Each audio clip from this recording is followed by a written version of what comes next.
நம்ம யாக்கோபு இருக்காங்கல்ல, அவங்களுக்கு ஒரு மாமனார் இருந்தார். அவர் ரொம்ப பொல்லாதவராக இருந்தார். தேவன் வந்து ஒரு நாள் அவங்க மாமனார்கிட்ட பேச வேண்டியதாக இருந்துச்சு. அவர் சாதாரணமாக சாஃப்டாக பேசல. தேவன் எச்சரிக்கை விட்டார் அவங்க மாமனாருக்கு. என்னங்க எச்சரிக்கை விட்டார் அப்படின்னு கேட்குறீங்களா? பார்க்கலாம். ஆதியாகமம் 31:29. நம்ம யாக்கோபை பார்க்குறதுக்காக அவங்க மாமனார் வராருங்க. இவன் வந்து அவங்க மாமனார்கிட்ட சொல்லாமலேயே தப்பிச்சு ஓடி போகிறான் அவங்க அம்மா அப்பா வீட்டுக்கு.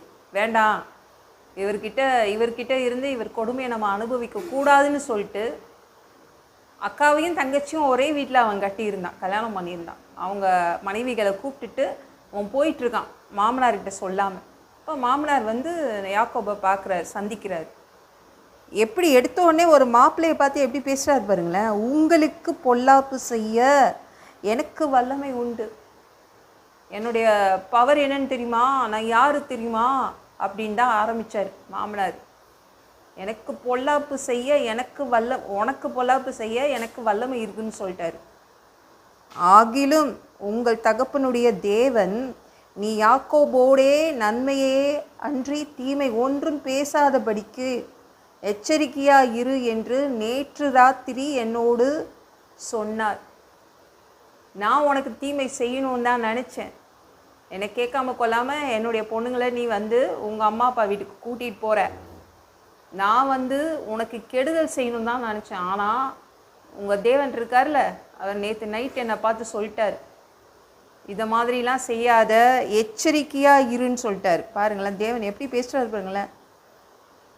ஒன்றும் நீ வந்து தீமை ஒன்றும் பேசாதபடிக்கு எச்சரிக்கையாக இரு. எச்சரிக்கை கொடுத்தார் அவங்க மாமனாருக்கு. உங்களுக்காக யாரை வேணால் அவர் எச்சரிப்பார். ஞாபகம் வச்சுக்கோங்க, உங்களுக்காக வழக்காடுவார், வாதாடுவார். நீங்கள் அதுக்காக கவலைப்படாதீங்க. இவங்க இவ்வளோ குற்றத்தை அடுக்கிறாங்கங்க, அந்த குற்றத்தில் நான் ஒன்றும் கூட செய்யலை. எத்தனை பேர் சொல்கிறீங்க? அதெல்லாமே அவங்க பேசுகிற வாயை அடைச்சிடுவார். நியாயம் உங்களுக்கு வெளிப்படும். அவர் நியாயத்தை வெளில கொண்டு வந்துடுவார். எச்சரிக்கை விடுவார் உங்களுக்கு எதிராக நிற்கிறவங்களுக்கு. சரிங்களா? பயப்படாதீங்க, அமைதியாக இருங்க, பொறுமையாக இருங்க. நீங்கள் பேச வேண்டியதே இல்லையே, எல்லாமே அவர் பேசிடுவார். அப்புறம் என்ன?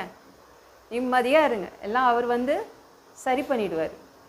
உங்களையும் உங்கள் குடும்பத்தையும் உங்கள் பிள்ளைங்களையும் அவர் பத்திரமாக பார்த்துப்பார்.